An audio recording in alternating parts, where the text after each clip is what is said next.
Halo Sobat Industri, apa kabar nih kalian semua? Semoga kabarnya baik semua ya. Oke, kali ini akan ada info menarik mengenai Citayam Fashion Week. Oke, sebelum lanjut, kenalin. Namaku adalah Adi Negoro Wicaksono. Ya, kembali lagi sama saya. Dan kita langsung aja yuk lanjut ke videonya. Citayam Fashion Week. Siapa yang tidak mengenal fenomena tersebut? Pastinya hampir seluruh masyarakat Indonesia mengenalnya. Berawal dari tren wawancara yang mempertanyakan harga outfit lalu menjadi viral, setelah itu banyak sekali konten kreator yang membuat tren fashion khas remaja-remaja SCBD alias Sudirman, Citayam, Bojong, dan Depok. Pada akhirnya, remaja-remaja tersebut mendapatkan sebuah ide untuk membuat Fashion Week yang berada di kawasan Duku Atas, Jakarta. Tidak hanya para remaja yang berasal dari masyarakat umum, bahkan beberapa pejabat dan artis ikut serta dalam aksi catwalk di kawasan tersebut. Mengingat kegiatan tersebut menyebabkan berbagai pro dan kontra karena dilakukan di jalanan umum, lalu apakah ada dampak positif yang disebabkan oleh kegiatan tersebut? Tentu saja ada ya kawan. Contohnya adalah, pertama, menjadi tempat di mana para remaja dapat mengekspresikan diri mereka dengan memanfaatkan fasilitas ruang publik di pusat kota. Kedua, memberikan dampak urban tourism untuk pariwisata.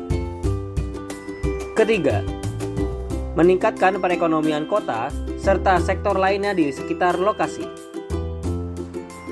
Keempat, menjadi tempat eksistensi diri dan pembentukan budaya pemuda-pemudi, di mana tren fashion mereka dengan memanfaatkan pakaian-pakaian lama atau bias Akita sebut dengan thrifting. Tetapi, walau demikian, tentu saja ada dampak negatif dari fenomena tersebut.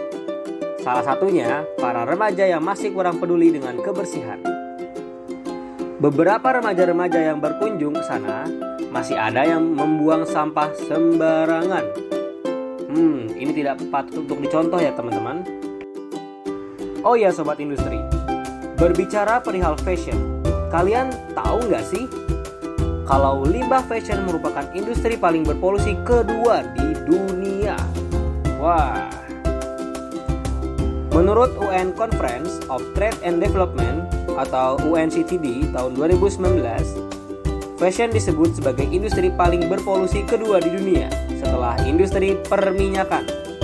Karena 10% dari emisi karbon yang mempengaruhi krisis iklim dihasilkan dari industri fashion. Berikut ada 3 fakta tentang fashion yang jarang kalian ketahui. Yang pertama, mendukung gaya hidup konsumtif, di mana bagi sebagian orang mengikuti tren ialah sebuah keharusan. Jadi, mereka lebih memilih untuk membeli pakaian tren masa kini tanpa adanya pertimbangan. Mereka hanya memikirkan kebutuhan esensial, melainkan dilandasi emosional atau kebutuhan acara semata. Kedua, mencemari lingkungan. Warna-warna cerah, motif, dan tekstur kain yang menjadi daya tarik industri fashion itu diperoleh dari bahan kimia beracun. Pencelupan tekstil adalah pencemaran air bersih terbesar kedua secara global setelah pertanian. Penggunaan kain berbahan dasar petrokimia yang murah dan mudah diproduksi seperti polyester dan sintetis sangat merusak lingkungan. Ketiga, mendorong throwaway clothes culture. Karena harganya yang murah dan tren yang terus dan cepat berubah, konsumen tidak merasa sayang untuk membuang pakaian lama mereka dan membeli pakaian baru agar dapat mengikuti tren mode. Menurut survei McKinsey, jangka waktu penyimpanan pakaian oleh konsumen semakin singkat dan berakhir di tempat pembuangan akhir. Padahal, kain yang membusuk akan melepaskan gas metana ke udara, yang tentunya berkontribusi besar terhadap pemanasan global. Oke, Jadi gimana menurut Sobat Industri? Pastinya Sobat Industri tidak dapat terlepas dari dunia fashion, bukan? Siapa sih yang nggak ingin penampilannya menarik di depan umum? Tapi jangan sampai lupa untuk mempertimbangkan beberapa fakta mengenai fashion tadi ya. Memang kemajuan zaman dapat memberikan dampak yang baik. Namun di lain sisi, Sobat Industri juga harus bisa mempertimbangkan perkiraan dampak negatif yang dapat merugikan lainnya juga ya.